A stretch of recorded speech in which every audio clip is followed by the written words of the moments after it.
Hello दोस्तों, नमस्ते, प्रणाम। कैसन बानी रउआ लोग? तो चली रउआ सबनी के बीच में एगो हम गावना के गीत लेके आयल बनी। बहुत ही अच्छा बा और सुनी लोगिन। अपन प्यार दुलार आशीर्वाद जरूर देम लोगिन और आशा करतनी कि सब लोग अच्छा हुई, स्वस्थ हुई, मस्त हुई। तो हमरा गाना के कमेंट बॉक्स में जरूर बताएम लोगिन कि कैसन लागल। और चैनल के लाइक शेयर और सब्सक्राइब कर मत भूलेम लोगिन। अच्छा लगी तभी कमेंट करें लोगिन, ना अच्छा लगी तभी कमेंट करें लोगिन। और गाना के गीत सुनी लोगिन, आनंद ली लोगिन। सोने के कहिया हो बेटी झारे लामी के, सोने के कहिया हो बेटी झारे लामी के, बायाँ हाथे झारे हो बेटी दहिनवे पोछे आ, चुप हो खजानी हो रोवा बेटिया हमार, चुप हो खजानी हो रोवा बेटिया हो हमार,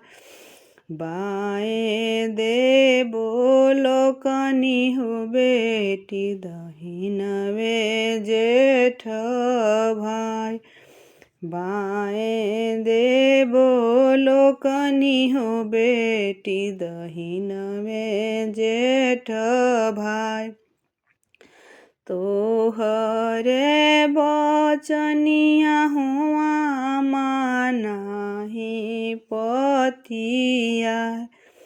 तोहरे बचनिया हुआ मानाही पतिया, मांगते कलेउआ हुआ माँ देलू लुलुआ, मांगते कलेउआ हुआ माँ देलू लुलुआ, भैया के बेरिया होया माँ उठेलू धाधा, भैया के बेरिया होया माँ उठेलू धाधा, हमरे ही बेरिया होआ माँ देलू झपिला, हम रे ही बेरिया होया माँ देलू झपिला, हमरो बसियावा होया माँ बनी हबाखार, हमरे बसियावा होया माँ बनी हबाखार, हमरे कलेउआ होआ माँ किनिह धेनुगा, हमरे कलेउआ होआ माँ किनिह धेनुगा, जब निबनमा खेलनी होया माँ सुकुली पसार, जवनी बगिया खेलनी होया माँ सुकुली पसार, ओही बगिया रोपिह होया माँ घनी बसावार,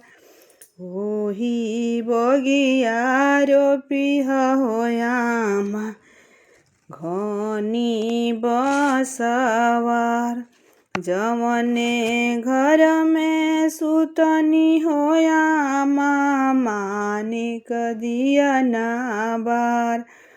जवने घर में सुतली होया माँ मानिक दिया ना बार, ओही घर सुतई होया माँ पूत बहुआर, ओही घर सुतई होया माँ पूत बहुआर निकलता देखिह होया मादुओ धेनु गाय निकलता देखिह होया मादुआरे धेनु गाय पैठत देखिह या होए आमा पूत बहुआर पैठत देखिह या होए आमा पूत बहुआर चलही के बेरिया हो बेटी देलु समुझाय चलही के बेरिया हो बेटी देलु समुझाय बजरे करे जावा होया माँ देलु बिसरा बजरे